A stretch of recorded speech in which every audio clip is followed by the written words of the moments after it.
Here we are on the Needles Highway heading for the Needles Eye Tunnel. Hi, this is Dave with Dave's TR4A. Welcome back to my channel. This is going to be episode 11 of our 6,400 mile trip in our TR4A out west. And what we're going to do is, on this video, is wrap up day 22 where we visit a rainy Needles Highway. Got to go through the tunnel. And then on day 23, we went to Deadwood, South Dakota.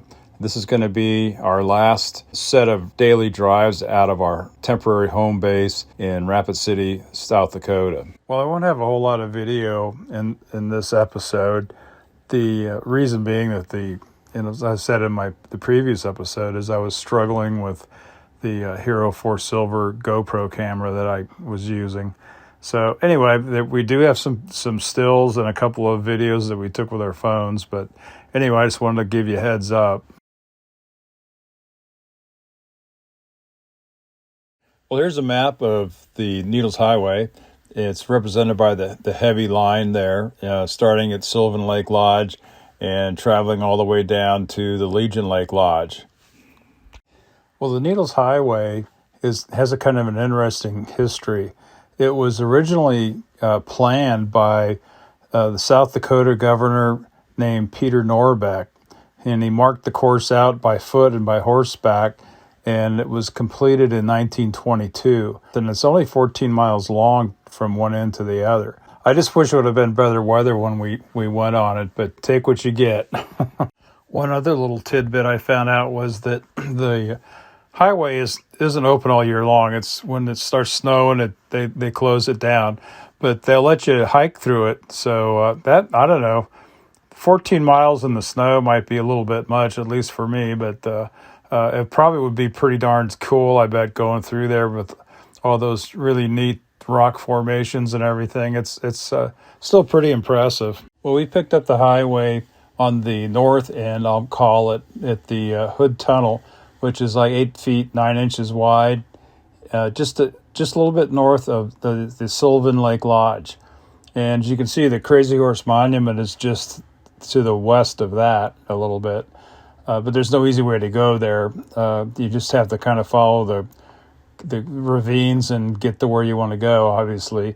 And so anyway, we took off and we went past the Sylvan Lake Lodge and drove through the Needles Eye Tunnel, which is only 8 feet wide, and then kept on going and went down through the Iron Creek Tunnel and all the way down to where we turned south and ended up at the Legion Lake Lodge. And it was a beautiful drive, even if it was raining. But we had a great time, and only wish the weather would have been just a little bit better.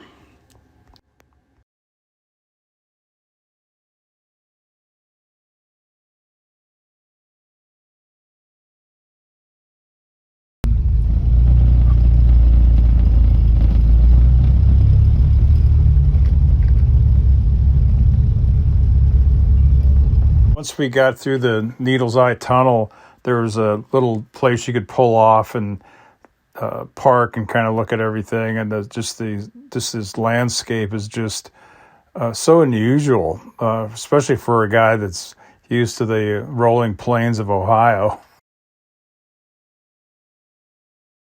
Well, today's route is taking us from our hotel to Deadwood. And it's about 50 miles, so we better get on the road. Well, wonder of all wonders, our camera worked for a while. Anyway, we're on I-90. We just left our hotel, and we're heading west towards Deadwood.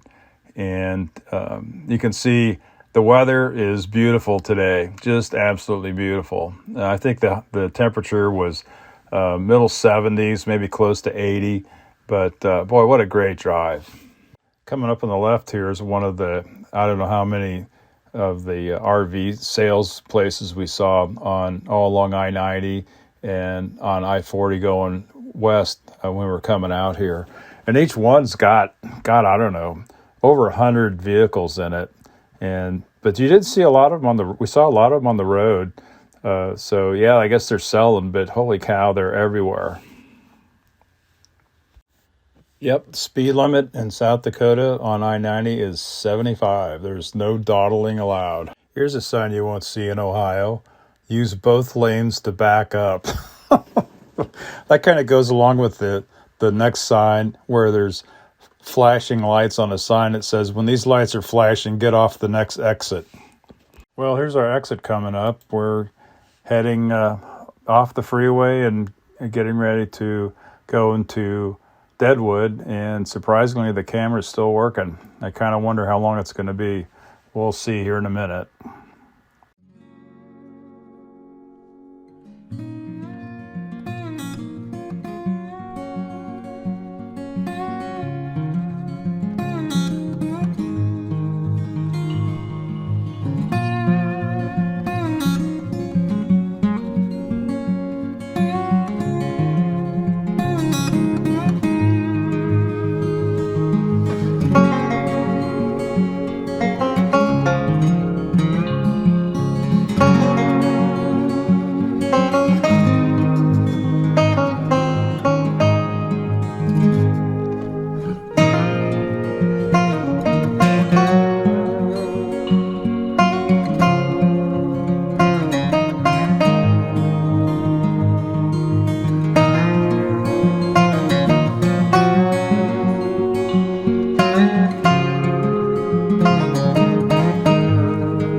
Well, needless to say, my camera was once again a major disappointment.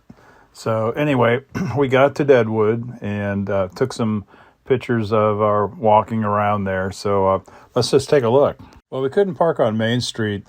They were getting ready for some big concert, and there was a stage set up and a tour bus and all kinds of chairs and everything. So it was strictly pedestrian traffic only on the main drag of Deadwood. So we parked here. We're only like one block over. You can see some of this is like the back of the buildings we're looking at the back of the buildings on Main Street.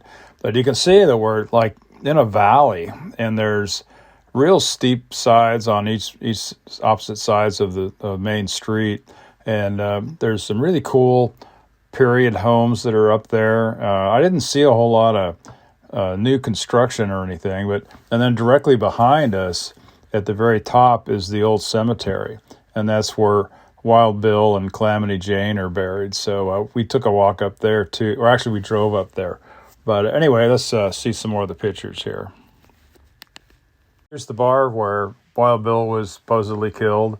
There was a lot of stuff on the walls. It was pretty cool. A lot of vintage stuff, the original bars there and everything. And so I had a drink there, and I think Colleen had a bottle of water, and just to kind of refresh ourselves. But it was pretty cool. They had a museum in the back that you could go down. It's kind of in the basement.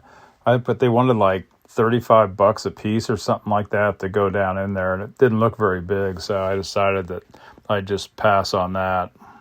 So we're wandering around the main street of Deadwood, and we're walking away from where all the concert stuff was. But we came across a store that was I wouldn't call it a liquor store, but it was a store that sold bourbons that were distilled in the state of Wyoming. Now, I didn't know you could call it bourbon if it wasn't made in Kentucky or distilled in Kentucky, but apparently the legislators in the great state of Wyoming figured out a way to be able to have people distill liquor in their state and call it bourbon. So anyway, for $20, you could take a tasting of, I don't know, like 6 or 7 different whiskey or bourbons. So I went ahead and did it. What the heck? And I ended up buying one. It wasn't bad. So yeah, that was kind of a fun thing. So we were trying to keep from buying a lot of stuff to put in the car because we just didn't have the room. But somehow we managed to find a spot to put in a bottle of bourbon. I don't know. Must have been luck, I guess.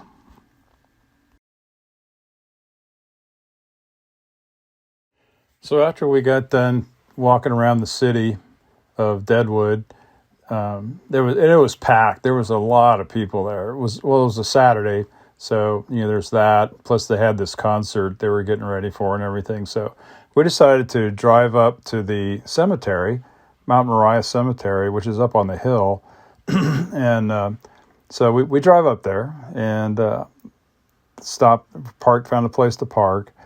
And once again, a couple came up to us that was parked next to us or close by, I guess. And we're interested in the car and, have you driven it or have you trailered it? And he had what's broken on it and how was the trip and all that stuff. So we basically, told him, no, we didn't trailer it. Yes, we drove it.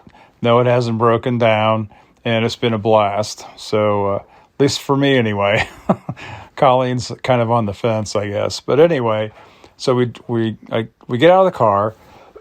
Excuse me. We get out of the car, and I go up to you had to pay $2 to get into the cemetery. And so there's a gentleman in front of me, one guy, so I wait for him to get done. I'm watching him kind of do hand gestures and stuff to the lady in the ticket booth. And I guess they're having trouble communicating, apparently. So anyway, he finally walks off, and I go up to the booth, and I say, I'd like one ticket to go into the cemetery. And she says, oh, thank God you speak English. She says, that last guy spoke French and not one word of English. So I thought, well, I still want a ticket.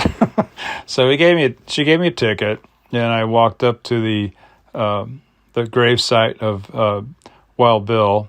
And interesting story about that too. There was a lot of thievery, I guess, when he over the years stealing his headstone and whatnot. So they made this giant, I think it's bronze obelisk, basically of a bust of his head, but it's on a big giant piece of bronze or something. So there's no way in hell anybody's going to steal it. I'll show it in a minute, but it was kind of neat. And all the rumors are true. Calamity Jane's last wish was to be buried next to Bill, and there she is. So her final wish was granted. Well, I think this is going to wrap up episode 11. We've had a great time on our trip. I hope that you guys have enjoyed following along with us, and I hope to encourage you to try to go out on a trip like this. Doesn't have to be in a British car, I guess, but it's a lot of fun anyway. But just go out and see the country. There's a lot of great stuff to see in the United States. I think on episode 12, what I'm going to do is just talk a little bit about our final few days driving home. More importantly, I want to kind of talk about, what we did right and what I think we did wrong, what we could have improved on, just to kind of put a little more information in your hands to, if you decide to do this, that you won't kind of make the same mistakes that we made, or I made, I should say. So anyway, thanks again for watching. Stick around for episode 12. I hope you guys like and subscribe and enjoy this video. That's it for now. Please like and subscribe.